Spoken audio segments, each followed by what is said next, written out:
Hello everyone, আসসালামু আলাইকুম। আশা করি যে যেখান থেকে দেখছেন আল্লাহর অশেষ রহমতে ভালো আছেন। আজকে আপনার সাথে শেয়ার করব আমি বাসায় যেভাবে চিকেন রোস্টটা তৈরি করি সেই রেসিপিটি। আর রেসিপিটি আশা করি আপনার কাছে ভালো লাগবে। রেসিপিটি ভালো লাগলে লাইক কমেন্ট শেয়ার করতে ভুলবেন না। আর রেসিপিটি কেমন লেগেছে অবশ্যই কমেন্ট করে জানাবেন। চলুন শুরু করা যাক। এখানে আমি কিছু চিকেন নিয়ে নিয়েছি। চিকেনটাকে ভালো করে ক্লিন করে আমি এখানে টক দই আর সয়া সস দিয়ে ম্যারিনেট করে নিব। আমার প্রয়োজন মতো চিকেন নিয়েছি আর রোস্টের সাইজ করে কেটে নিয়েছি। এরপর ভালো করে মিক্স করে এটাকে আমি 1 ঘন্টা ম্যারিনেশন করে রেখে দেবো। 1 ঘন্টা পর আমি এটাকে ভেজে নেব। যে রোস্টে যেভাবে ভেজে নিতে হয় ঠিক সেভাবে আমি ভেজে নিচ্ছি। আর এখানে কোনোভাবে হলুদ বা মরিচের গুঁড়ো কোনো কিছু অ্যাড করা যাবে না, তাহলে চিকেন রোস্টে আর কালারটা সুন্দর থাকবে না। এরপর চিকেন রোস্ট ভাজা হয়ে গেলে সেই তেলের মধ্যে পেঁয়াজ বেরেস্তা করে নেব।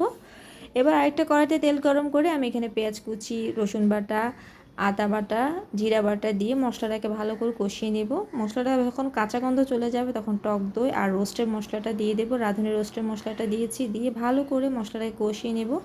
আর লবণ দিব, লবণ দিয়ে মশলাটাকে ভালো করে কষিয়ে যখন তেলটা উঠে আসবে তখন আমি চিকেনগুলো দিয়ে দিব। চিকেনগুলো দিয়ে ভালো করে মশলাটার সাথে চিকেনগুলোকে মিক্স করে ভালো করে কষিয়ে নেব। চিকেনটা যখন কষে যাবে তখন আমি এর মধ্যে রান্না করার জন্য আর যতটুকু পানি প্রয়োজন ঠিক ততটুকু পানি দিয়ে চিকেনটা রান্না করে নেব। এরপর কাঁচামরিচ আর পেঁয়াজ বেরেস্তাগুলো দিয়ে দিব, দিয়ে ভালো করে মিক্স করে বাকিটুকু রান্না করে নেব।